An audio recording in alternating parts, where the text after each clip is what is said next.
Good evening. This is Stuart from Hear Me, See Me podcast. And this evening, I don't suppose people know what time of day it is, but I'm with celebrity hairdresser Michael Douglas. How are you doing, sir? Very well, thanks. I'm in like an exotic job in Spain, on the south coast of Spain, working on a tour. That's great. It's fantastic. The work only starts at like 4 p.m. I get to spend all time kind of messing around on the beach till about 3. It's my favorite job I've had in 3 years. Is it? Yes, bloody brilliant.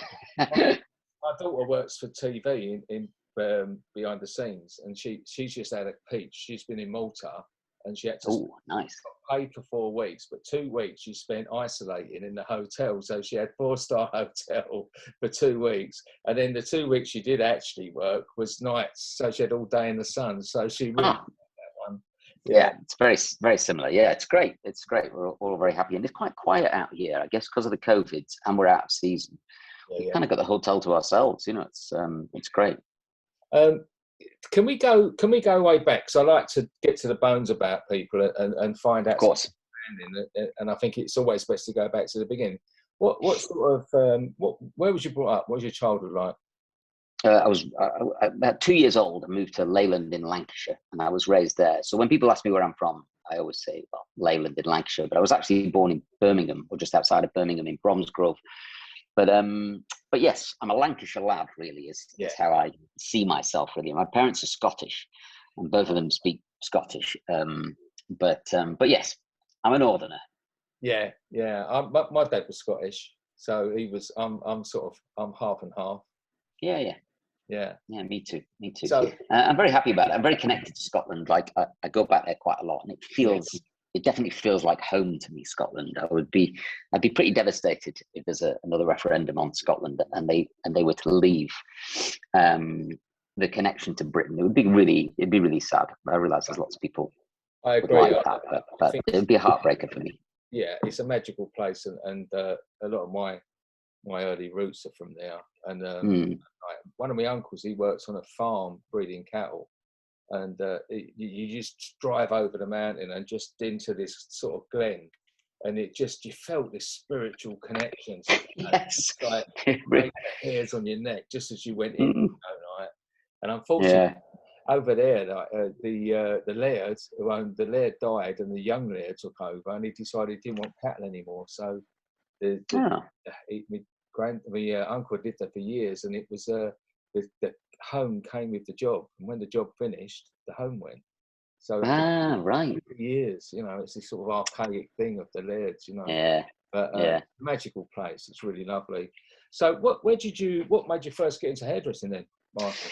Well, I think I was probably like a lot of hairdressers. I didn't perform particularly well at school. I liked school, I had a good time there, and had lots of friends there, and it was a real great fun, but I wasn't leaving with any qualifications, and I had no real desire to stay in further education. So my mum said, look, you've got to get a job. So I thought about joining the army, because I thought, well, they'll take anybody, I'll be all right there. Then it was the Navy, and then I had a friend called Matthew, and his older brother was a trainee hairdresser, and he was just having the time of his life. And I thought, who do I most want to be like? And I thought, I want to be like Phil, this guy. We used to call him Mr. Saturday Night, but he was, a hairdresser. You used to call them foreigners. You'd finish at the salon and you'd go and do a few foreigners, which were just people outside of the salon. They weren't actual foreigners. Is this a term you're familiar with? No, not from where I'm. Oh, is it not? No. Yeah. So my mum would always go, "We've done a few foreigners tonight," which was basically cash in the back pocket, doing some outside of work, So Phil he was like the David Beckham of Leyland. He was so well connected, and he just seemed to have a really good life, and I thought, great, I'll be like Phil. So my mum said, well, they're looking for an apprentice down at this hair salon called Every Generation in Leyland. So I went down there, did an interview, I did a couple of Saturdays, and then they said, great, we'll take you on. So I think it was the 22nd of April, 1989. I went after school, every day virtually, and then worked the Saturday as well. So I was earning a few quid in the run up to my exams. I didn't revise or anything like that. I just plowed through the exams. I have no idea what I got. I never went and picked up my results. But I joined the YTS scheme on £28.50 a week, and worked at Every Generation for 2 years. Day release at college, all that stuff. It's great. Yeah. And, you know, it was me and like 15 women basically in this hair salon. It was just like, wow, you know, like it was so much fun. It was this funny thing because obviously I live in London now, you know, it's like lots of gay men go into hairdressing, I guess, to find this kind of connection to feminism perhaps and things like that. But up north, lots of blokes go into hairdressing to kind of find women. You know, it's this real weird twist from being a northern hairdresser to being a London hairdresser. Yeah. The motivations for doing it are two completely different things, which was fascinating kind of when I saw all that. But yeah, I loved it really, but I didn't see it as a kind of art form or, you know, something really creative. I just saw it as something to do really. And there was lots of perms, you know, I was neutralizing 17 perms a day or whatever it was, you know. I mean, it was just like, what am I doing? So I often ummed and ahed about wanting to be a motorbike mechanic. I was obsessed with motorbikes. I loved engines, you know. So I tried to leave 2 or 3 times and go to the motorbike shop and see if they'd take me on as a motorbike mechanic. But every time I'd go, they'd go, let's have a look at your hands. And I'd show them my hands, you know, and they go, no chance, get out, you know, and I'll be back to the salon. So yeah, it was, you know, it was good fun, but I just kind of saw it as a job or something to do. And I often thought once I've got a trade or a skill, and then I might join the army or the navy, you know. Yeah. So where did it take you after that? After those 2 years?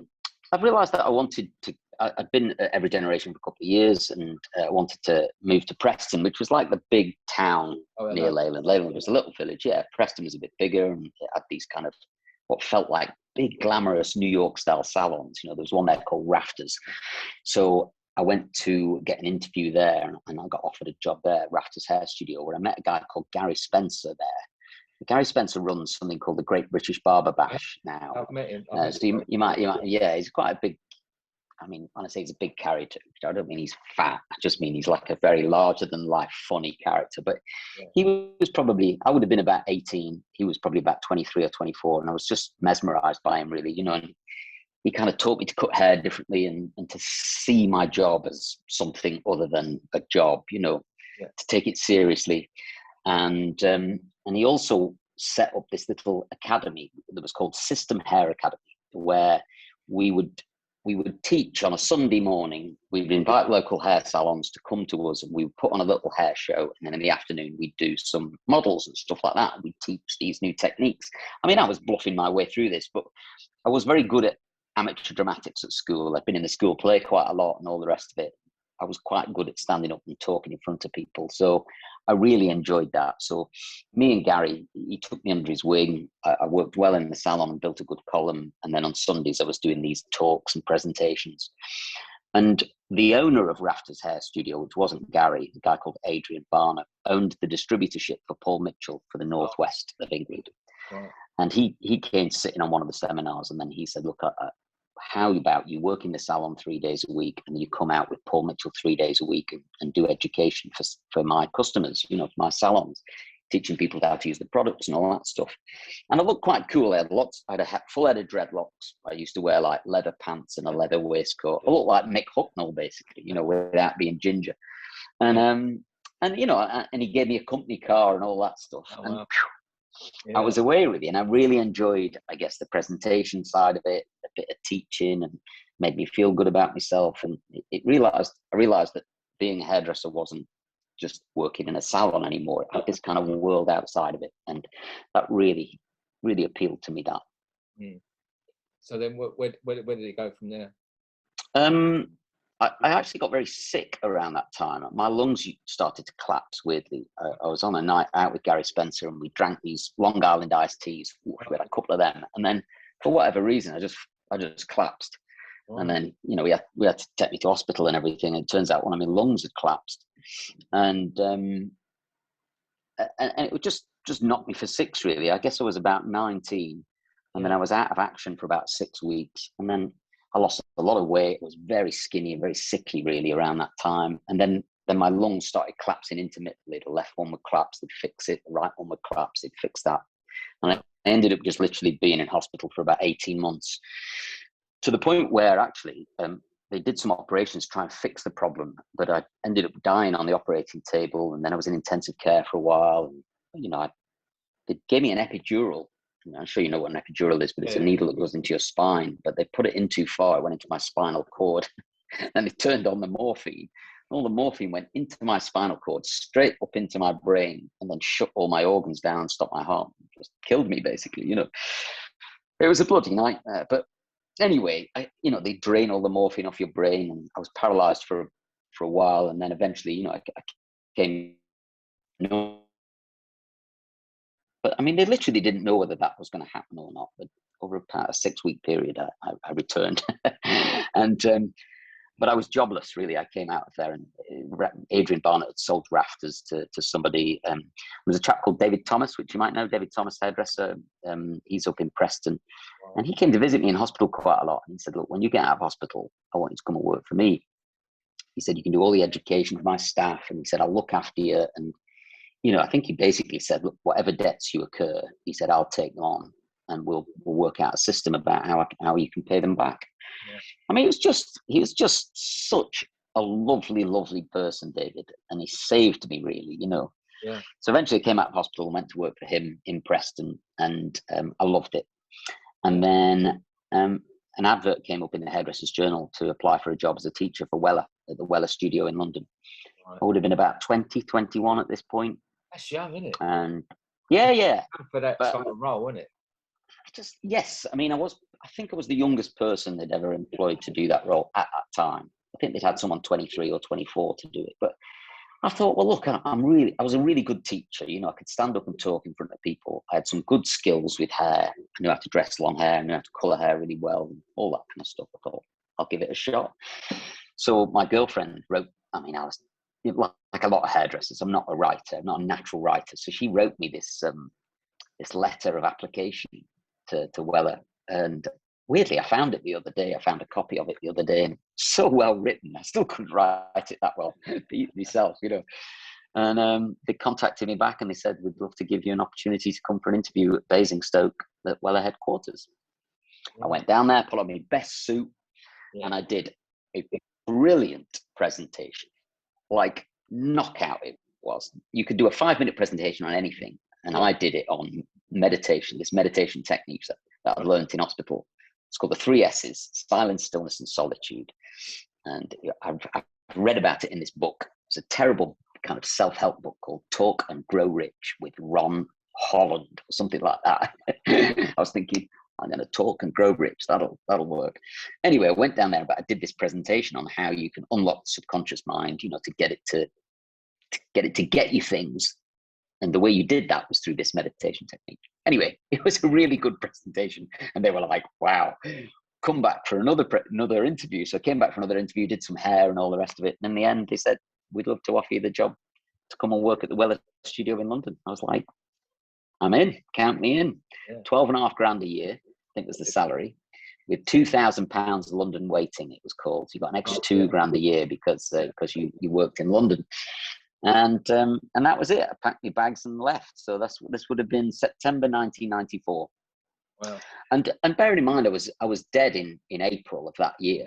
Yeah. So I'd had this miraculous kind of turnaround, really. And but I was heavily in debt. I was in real, probably 22 grams worth of debt, I would say. And I was a young lad earning peanuts. But being off ill for 18 months and all the rest of it absolutely cleaned me out. I think I had 8 county court judgments against my name. It was just like, Jesus, am I ever going to get back on my feet? Yeah. But Weller kind of saved me, really, Yeah. And my job at Weller was to teach. And every day, morning, afternoon, and at least 3 evenings a week, you stood on a stage and you presented to 10 people or 100 people or 200 people. So I really, really learned, one, how to do hair really well there, because you only ever did really one head of hair in the morning. You did it while you were teaching, right? So you got really into the nitty gritty of hair and how it worked and how it functioned. You were also surrounded by this huge R&D department that told you everything and anything you needed to know about how hair works, where it comes from, what it does, and then how all these products work in the hair itself. Yeah. So it was just a fantastic education, really, but it taught me everything. And I remember on day one of working at the Weller studio, I was on stage with Nicky Clark on one side and Joshua Galvin on the other. Wow. And I was like, wow, this is great, And I would just listen to what they were teaching, and then I would teach that the following day on my own courses, you know. So you were just picking up nuggets of stuff everywhere. And you were Patrick Cameron, Keith Harris, who you remember was always there. Trevor Sorby was always there. Yeah. Daniel Galvin, Joshua Galvin, Nicky Clark, and then all these other kind of other people that would come in all the time, you know. So you were just seeing the best of the best do stuff, yeah. and then learning from them. So that, you know, that takes me up to about 1994. So you know, from 89 to 94, there you got a little synopsis of how it went for me. It was great, but I probably haven't worked in a salon since 1993, really. Yeah. And it's quite hard to maintain a decent hairdressing career outside a salon for all that length of time. I think that's my biggest achievement, really, is being able to maintain a career not behind a chair. And not that there's anything wrong with being behind a chair, because I do it like once a week. Sorry. No, that's all right. My son's ringing. That's okay. He wasn't picking up. He's going to have to wait. Yeah. So yeah, you know, I'm still amazed, because I always think, at some point I'm going to get sucked back into the salon, because I can't sustain my life financially doing these kind of session jobs. But weirdly, they just keep coming in. You think, okay, there's another year of traveling with a suitcase and mooching about and all that kind of stuff. So it's great. It's great. It's been great. Because that's a long time, isn't it? As you say, that's quite a long time not to be. You know, that's the biggest part. That's the most part of your career, isn't it? Yeah, I've spent far more time out of it than I have in it. I mean, you know, it's, it's been a long time since I've had a full column. That's for sure. You know, but it's funny, because I work out of Andrew Jost sometimes in Charlotte Street, and I've started to work out of the Electric Space, Mark Woolley's place. That's where I bumped into you the other day. Yeah. And then there was another salon called Environment just off Marylebone High Street. A guy called Keist. For an ex-Sassoon guy. So, you know, I've had these little pockets of salons that I'd go and work in for a day at a time here and there, because I've got clients, obviously, people who want me to do their hair. But I really enjoy it, you know, in the salon, the hustle and the bustle and all the rest of it. And I do think, God, there's nothing quite like it. I guess it's like a chef working in a busy kitchen or something like that. It's just and I love talking to other people's clients and getting them a drink, or, you know, just making sure everybody's all right. I'm a very, you know, I really like the social aspect of the salon. You know, it's a great place. I think unless you've worked in a salon on a busy Saturday or a Christmas, unless you've been on a salon at Christmas, you wouldn't understand what it's like, because it's just that magical atmosphere. It's like a fantastic bar, you know, bar where you don't even need the music on, where the atmosphere and the talk, you know, and it's something special. I had a salon for 30 years. I had my own salon. Wow. And unfortunately, I lost it 2018, but the landlord doubled the rent. And but I'm sort of a bit thankful now, because I'd have had to every cloud, COVID, you know, like and that, you know, and I sort of, it felt like someone had ripped me heart out at the time. Look now, and you know, these blessings come, don't they? And you think, that needed to be removed from me to move forward with what I love doing now in my life, you know. So, and it's an interesting thing, because we're talking about, people hate change, and I love people, and I'm fascinated by people. And as you said, like I bumped into you in the Electric Space. There's a lot of thing in the industry now about these type of setups. Now, I was blown away by it, what Mark Wood has done in there. I mean, it's like a private club, isn't it? You know, and it's a private members club. Yeah, and you know, like, if I was working now, if I weren't doing what I was doing, I would love to work in a place like that. That's where I would like to do my clients. But there's I think a lot of salon owners, I think it's fear a lot of the time, isn't it? You know? Yes, it is. I mean, it's a funny business, I think, hairdressing, I guess, because you've got this kind of faux inclusivity, I suppose you could call it, where we're all part of the same industry and we're all supporting each other and all the rest of it. But if you opened a salon 50 yards from my salon, I'll set fire to it. You know, it's like, which is fair enough, right? Because it's competition, you know. But it's on your door handle. But you got Mark Woolley opening this this place that I guess what you could call competitive people to literally work side by side, you know. It's quite interesting for him because he's got hair salons in London, and I think he's got one in Brighton and wherever else he's got. So it's an odd thing to do. It's a very brave thing to do, and I think it's the right thing to do. I mean, interesting story is that I had a chat with Charles Worthington and his partner Alan about renting some space off them, because they've round the corner from the electric space. Yeah. They've got the Percy Street salon, right? So I know Charles and Alan quite well, and I was looking at their Percy Street salon. It's got 5 floors, and I need a floor. So I'm launching a business next year, and I need some space, mainly to shoot YouTube content, stuff like that. I'm not opening a salon. I'm not going to do clients, but I need office space and I need a place to shoot. And I also do these kind of Instagram live things, which I like doing for the consumer. And I wanted a place to do them. So I said to Charles and Alan, how about you rent me a floor at your place? And they're like, why on earth would we do that? You know? And I said, well, I don't know, like you might have a space up there and I'd love to work in Percy Street. And, you know, if you're not using it, I can rent it off you. And they went, don't you think there's a conflict of interest? And I was like, I'm not opening a salon, you know, I'm launching a brand, and you don't own your brand anymore. You sold it years ago. Like there's no conflict. And they went, no, there's definitely a conflict. I was like, okay, that's fine. If you think there's a conflict, then there's a conflict, you know. But I've literally gone 100 yards around the corner and walked into a hair salon, and I'm set up there, you know. So I use it as an office. I'm running my business from there. I shoot all of my YouTube content in the studio up there. And, you know, I'm happy to use Mark Woolley's products. I'm happy to promote the electric space. I'm happy to promote my own brand there. It's like, it's just this great big melting pot where we're all doing something, you know. And I think it seems so short-sighted of Charles and Alan, I thought, to say that there was a conflict. It's like, there's no conflict, you know. But it's fair enough. You want to say no, I'm not bothered, you know, like it was just a question. But it was very nice to meet Mark, where he was like, God, yeah, bring your business into my business and we'll help each other out. And I was thinking, great.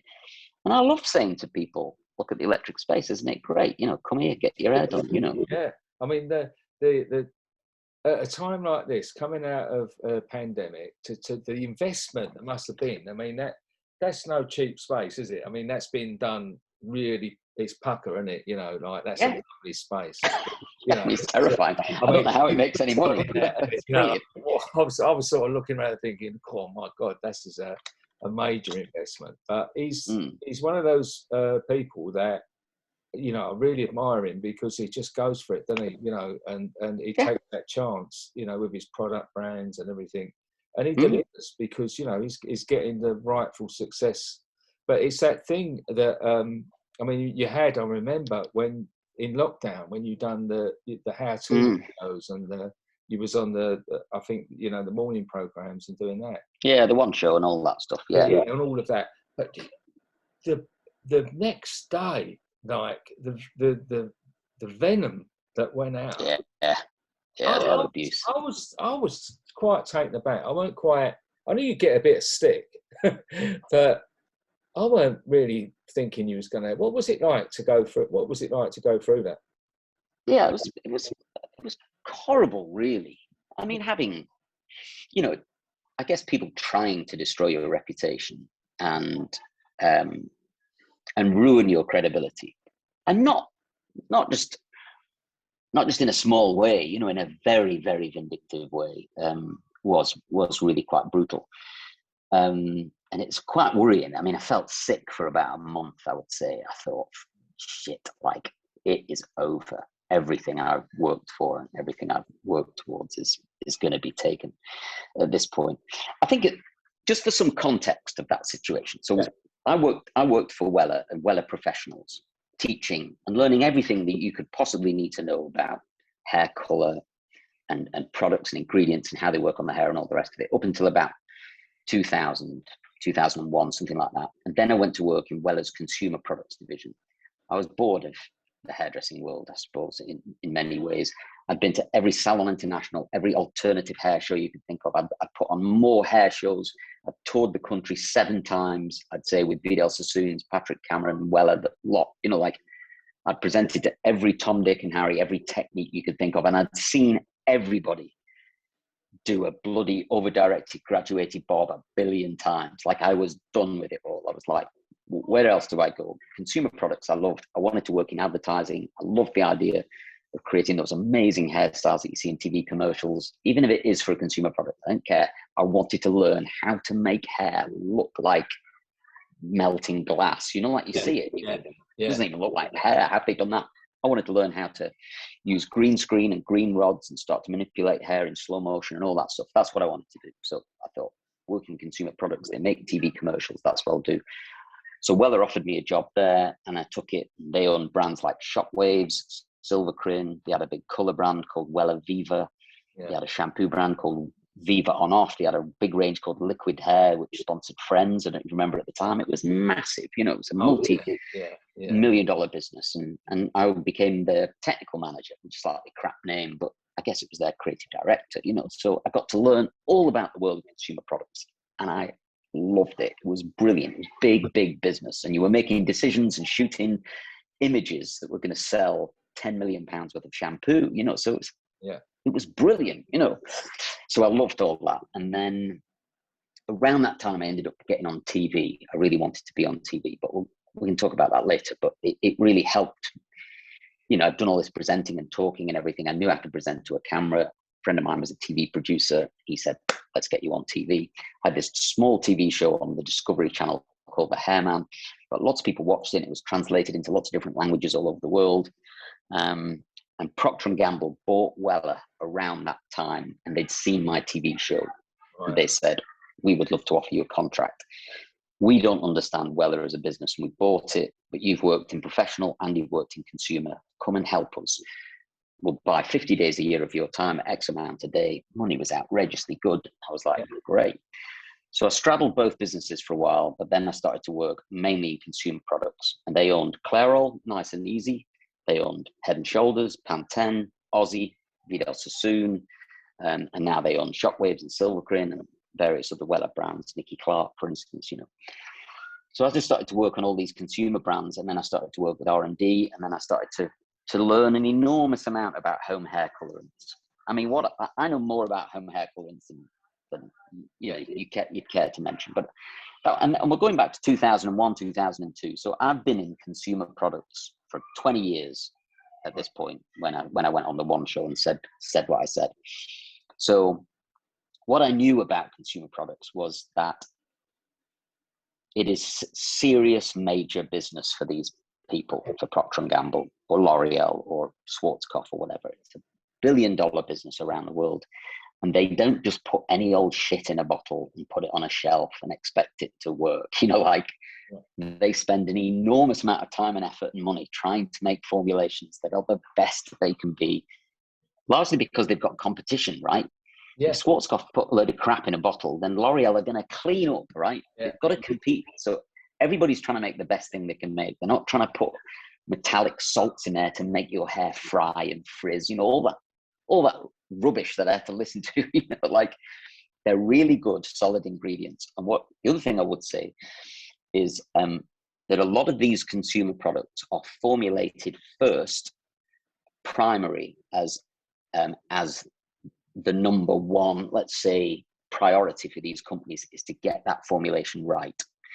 Then once they've got that formulation right, they often then take those formulations and put them into professional products second. So a lot of people think, oh, well, you know, like let's say you say, well, a collagen's got ME plus in it in EDDS, which are these two kind of magic ingredients. One's to reduce allergy problems, and the other one's to reduce the effect of copper sulfates in hair, right? That was in Clairol Nice and Easy for 2 years before it was in Collagen, Weller Collagen. Right, yeah. Because a lot of people think it's the other way around, don't they? Yeah, lots of people think it's the other way around, right? So, and the reason for that is that people are crap at putting colour on their own hair. So they have to try and make the technology so safe that even if you're crap at applying it, it still works really well, right? So a lot of these technologies are developed and made specifically to help the consumer get the best possible result. And if any of those technologies are good and they think they can work in professional, they'll often go into professional second. But there's no comparison between the amount of money you make from a consumer product than you make from a professional product. You make a lot of money from them, you know, so they're important bits of the business. They're not just any old rubbish. And that's what I had to hear all the time, really. I think was people kind of saying, you don't know what you're talking about. You need to educate yourself. You know, all that stuff. I was thinking, oh, I'm well educated about this stuff. Like I know it inside and out. You know? I think it's impossible to have to do really was just wait for it to go away, you know? Yeah. It was that onslaught, wasn't it? But it's that knee-jerk reaction of people. They don't take time to think. They don't process it. It's that sort of reaction. Like, you've let us down. You've done this. You've done this. And I think what I would like to say is that I think I did let the industry down. I think I did very badly word what I said. It was very unsupportive. And if I could do it all again, of course, I would say it differently. Yeah. The thing that rubbed people up the wrong way is I said it's the same stuff. I said the stuff you buy in the supermarket and the stuff in the salon is the same stuff. And it is arguably the same stuff. If you could get me a list of ingredients from Nice and Easy, you get me a list of ingredients from Colliston, you would be hard pushed to find any difference. Yeah. There'd be a difference in the order because there's different consistencies and there's different amounts of things like that. But to say that all these ingredients are harmful in consumer products and they're not harmful in professional products, absolute rubbish. But what I said was an insensitive thing at an extremely insensitive time, and it wasn't fair. And for that, I am really sorry about, actually. And if I could go back, I'd word it all differently. Yeah. But what the one show had said to me is, look, hairdressers are shut, so the hairdresser's not an option. I don't want you to talk about what the hairdressers can or can't do. That doesn't matter. What I want to know in this 3-minute section on live TV is what can somebody do to help sort their hair out? And I was like, go to the supermarket. Don't be afraid. The thing won't damage your hair any more than anything else will. You know, read the instructions. You know, it's difficult to highlight your own hair, I think I said, unless you've got very short hair. And then with regards to cutting your own kids' hair, you know, you can use clippers and do it like this. But I had 3 minutes and I was bumbling around a little bit. Also, there's no talk back. You can't see what you're presenting to. You're presenting to a black screen. You can't watch the TV at the same time. You know, like there was a lot going on. It was quite weird. And then afterwards, I didn't realize that every hair salon in Britain had been forced to close down, a lot of them under huge financial strain. The last thing they wanted to see was some cheeky northern twat basically saying, oh, don't worry about it. We'll go and colour your own hair at home. So, you know, for that, I apologized on Instagram, I think about 2 days later, and said, I wish I'd worded it differently. But I'm not going to apologize for saying that consumer products are good, because they are good. You know, the shampoos are really good. The products are really good. You know, like, it's competition for you. But if you're a hairdresser and you're worried about consumer products, then you should up your game a bit, because, you know, if you're worried a box on the supermarket shelf in Sainsbury's is going to compete with you, then bloody hell, you need to be a lot better. This was the thing. That was the thing that I couldn't quite get, because I thought, you've all got people they've got their focus on the wrong place. They're focused on the product, but not the package. And the thing is, it's like, I can go and buy a steak in Tesco's and cook it for me dinner. Yeah.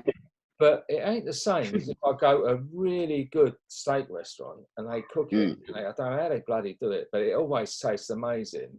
And I'm a bad cook, but mine never quite get there. And that's all I see it as. I don't see it as that, you know. And if all the restaurants are shut, I'm going to have to find a way. Maybe some kind restaurateur might say, look, there's a little thing you can do. You can have your steak at room temperature. You can do this. You can maybe season it, and, you know, like, and maybe it might be a little bit. And at the time, it's sort of what the client needed. Oh, I agree with the industry, but it's what this was the amazing thing I learned. What I'd done for the last 20 years was worked outside of the hairdressing industry. I didn't see myself really as part of the professional hairdressing industry. I was part of consumer retail, really, and the beauty business. You know, I was a hairdresser, but I didn't see myself as, you know, I don't enter the British Hairdressing Awards. I don't go to the Creative Hair Awards. I don't go to the L'Oreal Colour Trophy. I don't do any of those things. You know, like, you know, I felt like I'd done that, and, you know, I get it. But it's not my area, really. I work in a completely different area. But what I found, I think, one of the most interesting things that I've learned about all of that is just how closed the hairdressing industry is, how shut down it is, and how insular it is. Like, You can watch Michel Roux Jr. on primetime TV take you into the kitchen at the Gavroche, and he'll show you how he cooks his famous turbot main course. He'll show you how he does it, you know. And you might think, why is he doing that? Because we don't go to the Gavroche then, right? We cook that at home. It's like, no, they don't. They don't do that. They still go to the Gavroche, right? Because you want the service and the experience and the fact that Michel Roux cooked the thing for you in the first place, right? But what he does, what's brilliant about the cooking industry and Gordon Ramsay and all that, is they let the consumer in. They let them all in. They pull back the curtain and you can see behind the scenes, and the consumer loves it. It's like, oh, wow, look at it. It's all this stuff going on and it's all the hustle and bustle. It's great. Chefs do it brilliantly. What they've done is they've stopped being this kind of exclusive professional chef and they've let in everybody. Yeah. And the hairdressing industry does not do that. Right? Oh. It says that the consumer is not welcome here. You can come as a client, but anybody who doesn't come is not welcome. It got this very insular thing. And all the consumer wanted when in lockdown was some help. Mm. And there were so few hairdressers willing to help them. Yeah. And that was the light bulb moment for me, really, is that I thought, okay, all the hairdressers hate me, fair enough, but I'm not here for them. I've always been here for the consumer, and that's what I'll do. I had literally thousands of people contact me. I grew a 35,000 Instagram followers in less than, 12 months or something like that. By just saying, you want any help? Give me a shout, DM me. I'll try and answer your question. Boom. It was unbelievable. And of all the big salons you could think of, everybody, a consumer from every one of those big salons that you can think of got in touch.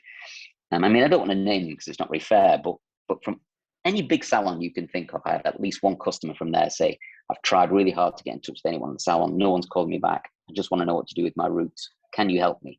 They'd send me a picture and it would be a 6'0" with a 2-inch regrowth of grey hair. And I'd go, yeah, go and buy Clairol Nice and Easy number 6. Put it on the roots 25 minutes, comb through for 5 minutes, stick the conditioner on, send me a picture of before and after. I'd love to see it. And it was simple as that. 99% of everybody I helped was a 5'0", a 6'0", a 7'0", a 10'0". Yeah. And then with highlights, I'd say, don't touch it, just whip your hairdresser. Balayage, don't touch it, just whip your hairdresser. Yeah. 50% of the advice was sit tight, buy yourself a treatment. Here's how to trim your own fringe if you're interested, and then the other 50% was just a 4, 5, 6, 7'0", straightforward root retouch, no problem. And bloody hell, were they grateful for that advice? But it was amazing. I just felt it was really sad. It was a real missed opportunity for a lot of hairdressers to kind of go, oh, I could really help, not just my own clients, but loads of other clients. And the amount of people that sent me messages that still do today saying, please, could I get an appointment with you when this is all over? And I thought, oh, so that's interesting. I'm encouraging people to use consumer products and box dyes, but in the end, they want to come to me for a professional service. Yeah. So it didn't have the effect that everybody thought it would have, which is if you drive people to the supermarket, they'll stay there. No, they won't. They'll go there. They'll use it while they can. They bloody hate having to do their own hair, and they'd love to come to an hairdressers, I know. I used to say it to my team, and over the years, I've said it to them hairdressers. You cannot expect to sort of just go around and you need to add value. You need to also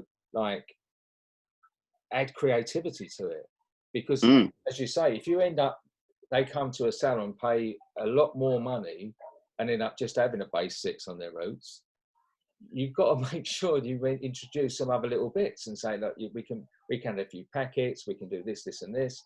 A few blonde bits, right? A few blonde bits, like, bloody hell, great. Can't get this insane. Do not do a base 6 full head for time after time after time with Mr. So-and-so, because in the end, she's going to think, what am I coming and doing this for? Make it better.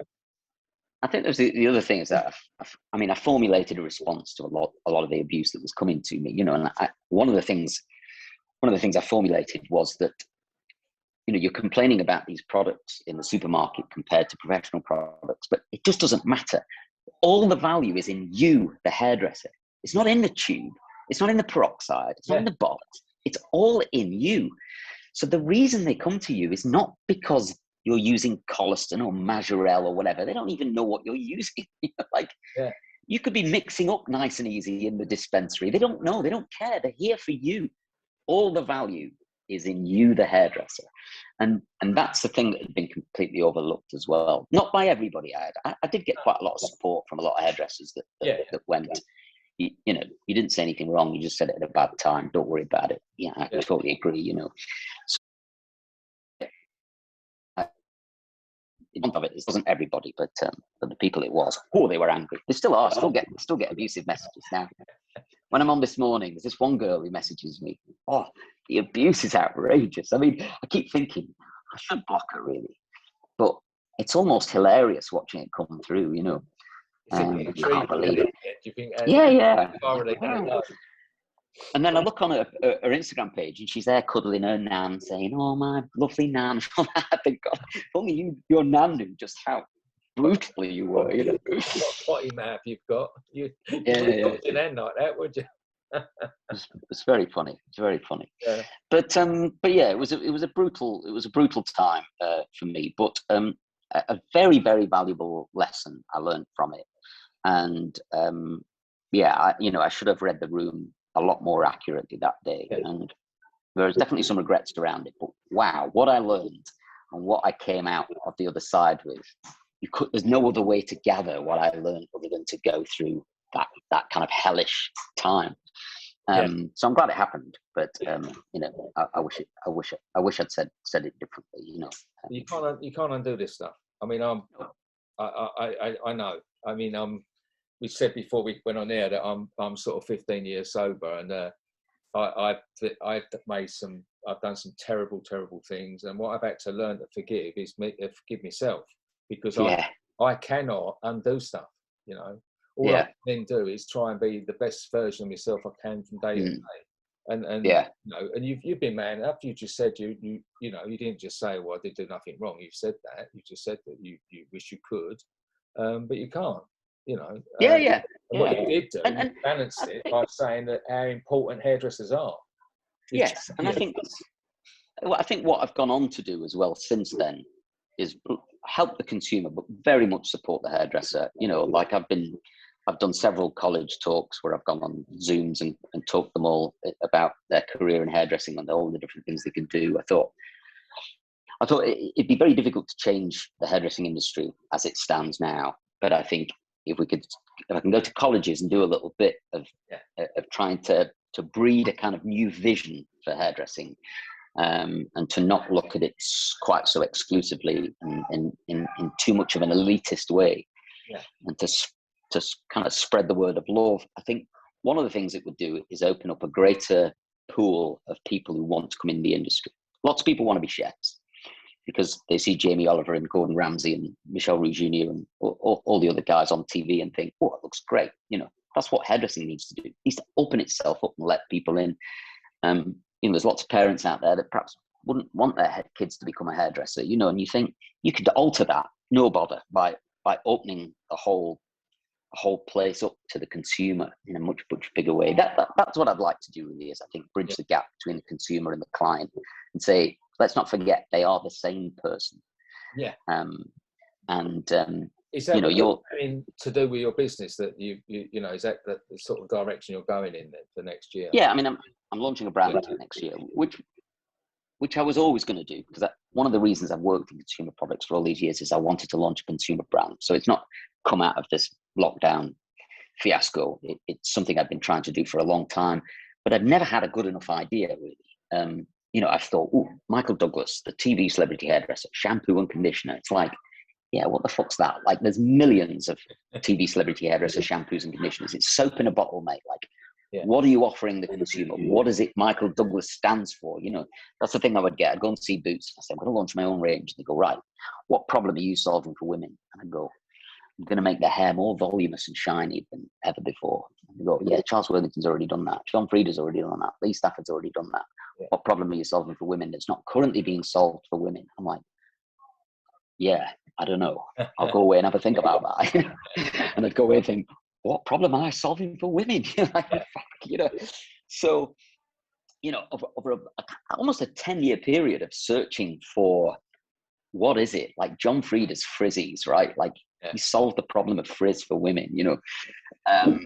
You know, Nikki Clark brought glamour and the supermodel industry to the high street, you know, with his aromatherapy range. You know, like when you start trying to pin it down, it's like, yeah, God, like, you know, one of the questions you get asked all the time is, who is Michael Douglas? What do you stand for? You know, and I think, yeah, like I had no idea what Michael Douglas stands for. And then one day, the penny dropped, and I knew what I was. You know, like people stopped me in the street and they always said this particular phrase to me. You know, and they'd see me on the TV, they'd go, "Oh, you're that guy." And I used to, and then in the end, I was like, "I'm that guy." And I'm not going to tell you what it is because it's not going to launch till next summer. But my point is that I wasn't ever in.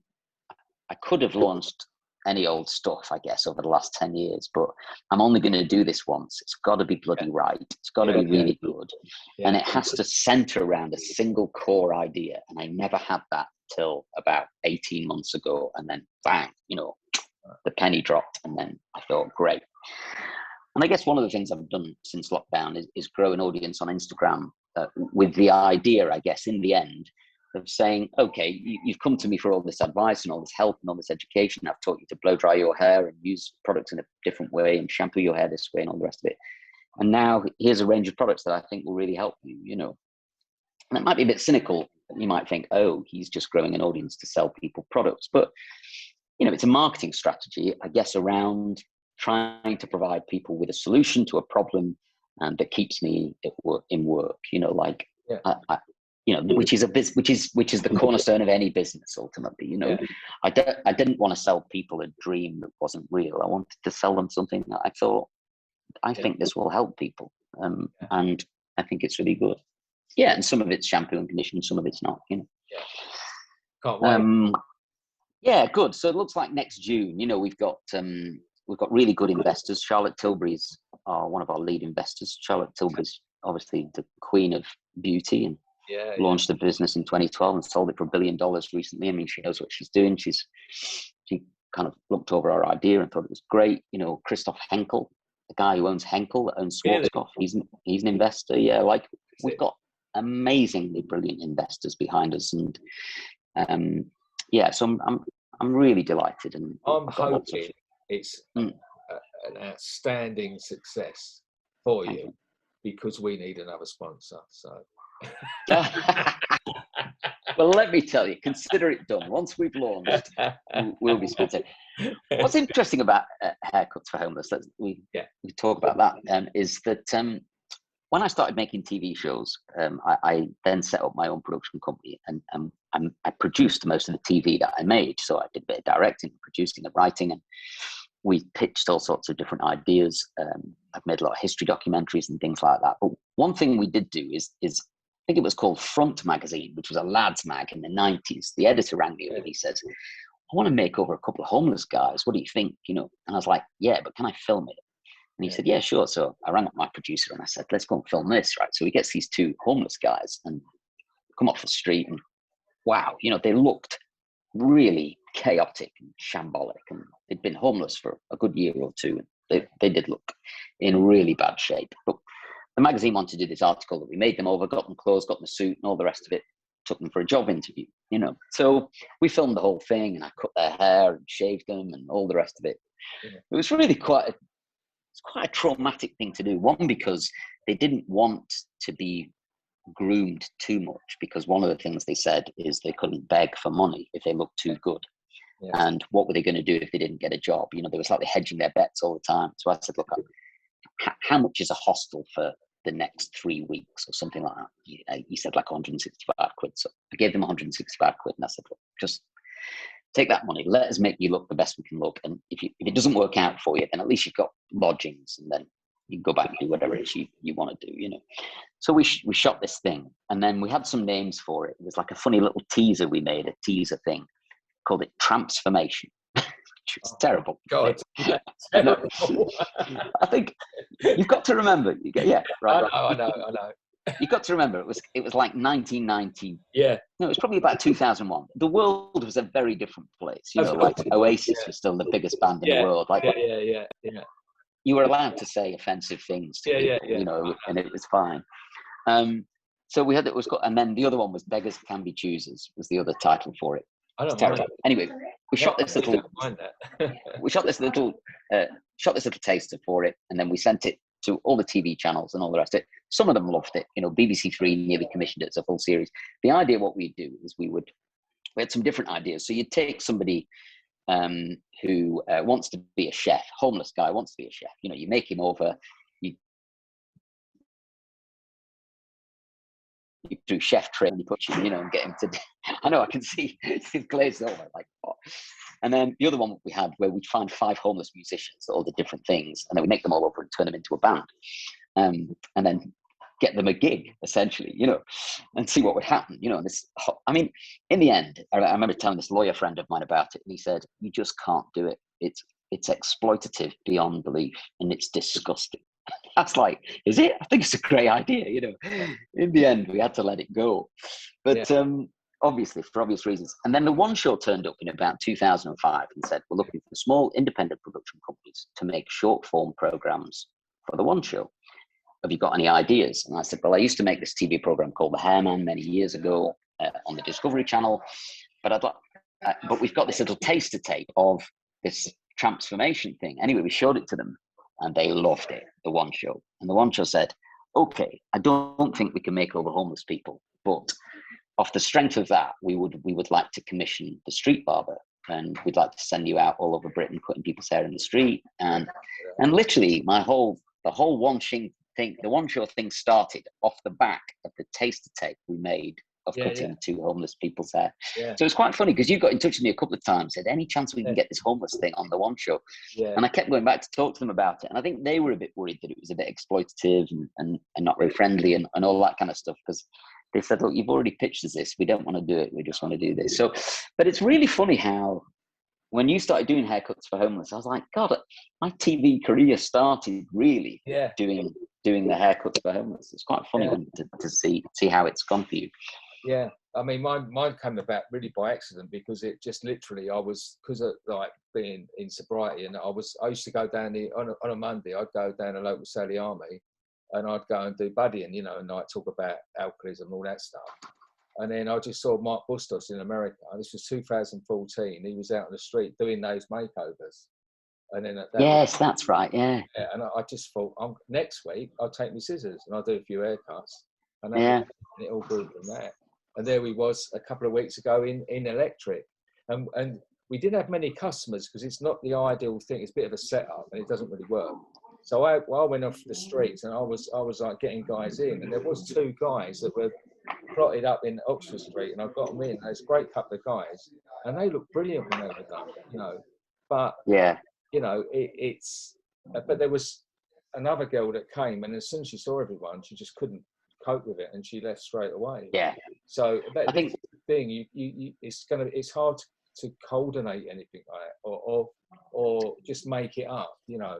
I agree, and I think in my naivety, you know, back 15, 20 years ago, I thought, oh, you know, we'll just get homeless people and get them to do this, but they're extremely complex, complicated reasons for why they are where they are.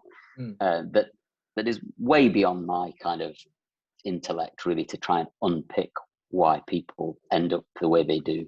But it's a very, very honourable thing that you do. I think it's utterly superb. And if I can help you out in any way, shape or form, you know, with posting stuff on social media, or like I say, doing this podcast, or when it comes to launching the book, I'd love to talk about it on my podcast with Davina. And then, you know, in any other way that I can help you, or if you're doing the thing at the electric again, you want to invite me down to cut some hair and put that on my socials and all that kind of stuff to spread the word, then absolutely, you know, because nobody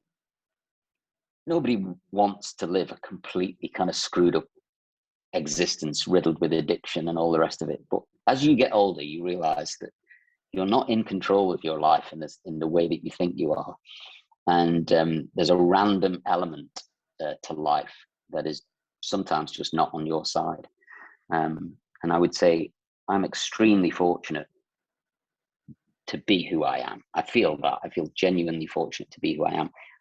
But I think I am who I am because of the effort that I've put in. And that makes up for 30%, I think, of the output of my life. The rest of it's been a mixture of luck and help and situation and random acts of kindness and the people I've met and things like that. So I cannot take the majority credit for my success or my happiness or whatever it is. Because life is, it's a mystery, so many it's a mystery. Things along the way. I mean, that guy who came and visited you in hospital, and then he had you, he had your back when you came out. If he didn't need to do that. What would your life have been? So, and that difference you can make in someone's life. It blows me away, and I'll appreciate that if when we get the book going, we're going to do some sort of fundraiser that's going to kick off in October. So we'll let you know. Jack Eames has got some amazing pictures that he's been taking. And he's worth a follow. If anybody's listening to this podcast, Jack Eames is a photographer, and I've worked with him a lot on a lot of big campaigns for Weller, and he's such a lovely guy and is a brilliant photographer. So go and follow him on Instagram for sure. I think he's just at Jack Eames Photo or something like that. Yeah, Jack Eames Photo. He's been following me around for not stalking me, but for a couple of years now, and he just gives his time free of charge. And he's just really there for us, I think it's going to be a stunning, beautiful thing when it's done. But I've taken great. I mean, there should be one in every salon, basically, right? There's 40,000 salons in Britain. Yeah, let's try and sell one to every salon. Yeah, that was my thought. I thought, what would I want to do as a salon owner when I was, do I want to give a check to 50 quid to someone, or do I want to have a lovely book to show everyone how careful I am? I'm gonna do that because it is gonna be stunning. But I've had enough of your time. I really appreciate. I've loved talking to you. I feel like great. I found the whole thing fascinating that you said about the situation that we've just been through. But yes, I think I probably would like just to finish off by saying I do love this industry, and I do love the vast majority of people in it. They are great, fun-loving, positive people, and there are some brilliant people I think coming up in the industry. Sophia Hilton's doing a fantastic job, I think, on social media and what she's doing. I think she's doing a great job, I think, of bridging the gap with consumers and clients by having that Instagram following that's outside of hairdressing. A lot of her Instagram followers are just consumers who just love multicolored hair, right? So she's doing a great job. The way she talks to the camera is brilliant. So she's great. I think Mark Woolley's doing a fantastic job, and there's a handful of other brilliant people out there as well that I think are doing a great job. But let's do our best, I guess, to bring up a new breed of hairdressers that are going to encourage more people to come into the industry and to see it differently. I think all the growth, I think, is to be found within hairdressing is to be found outside of hairdressing. That's what I've learned more than anything. Everything I've learned that's helped me in my career, I haven't learned in the great room at the Grosvenor House Hotel, or I haven't learned at Salon International, or I haven't learned at the Alternative Hair Show. I've learned it outside of the industry. So people, if they get the opportunity to leave the industry a bit, I don't mean leave it entirely, but get outside of it, go and try and work in different sectors of different creative industries. So whether it's art or fashion or TV or movies or whatever, all the growth is to be found there, because what I can see at the moment is the hairdressing world is like a giant echo chamber where everybody is saying roughly the same thing and then agreeing with each other. Nothing is moving, nothing seems to be moving outwards, So get out there, take your skills and apply them to different industries. Because there's some exciting growth to happen in hairdressing. It feels like it's not happening fast enough. You got me excited. Good. But the other thing is that people are afraid to work outside of the world because they'll get kind of beaten up on social media or whatever. But don't care about that. Don't care about what other people are doing. That's the thing, isn't it? Yeah. Don't follow your own conscience. I mean, that's what you're doing essentially. Is you're using your skills and you're going outside into a different world and applying. It's extremely rewarding to take these skills and take them outside. And I love the industry. And originally it was about meeting homeless people, and it's gone so far more than that. You know, women's refugees, mental health units, all sorts of things. But on top of that, I got to meet hairdressers all across the country. Yeah, yeah. And I 600 volunteers we've got, and from England, Scotland, Wales, Ireland, and Dublin. You know, and they're all so great. You know, we're a fantastic bunch of people. And as you say, working together, we, you know, that whole thing, we can achieve more. Yes, absolutely. God, one other thing I just wanted to throw in there is before it finished talking about. That was the other thing, is that most of my success has been based on my ability to talk. If you can get the opportunity to present or teach, or any time you can do any public speaking, it is the single best thing you can do. And every job and every opportunity I've had has been completely based on my ability to talk. Yeah. So learn to talk properly and articulate yourself properly and be able to talk in front of 10 people or 1,000 people. But learn how to do that and you will be like superhuman. I did just want to say that because a lot of people say, oh, how do you do that? And I always think, talk, like learn to talk. It's the best thing you can do. You can help me with that. Yes. But the thing, the more you do it, the better you get it. And those 8-9 years I spent at Weller teaching changed my life. That was it. You know, I learned to talk. I mean, it's probably very irritating for a lot of people. I probably talk way too much, but it's helped me enormously. So anyway, on that bombshell, thank you so much. It's been great. And thanks. It was great to meet you and great to be invited on the podcast. You know, I really, really appreciate it. So thanks very much. I'm looking forward to this coming out, and I'll plug it on my socials and all of that jazz. And yeah, let's see each other soon. I'll hold you to that. Right. That's it. Thank you. Great. It's a pleasure.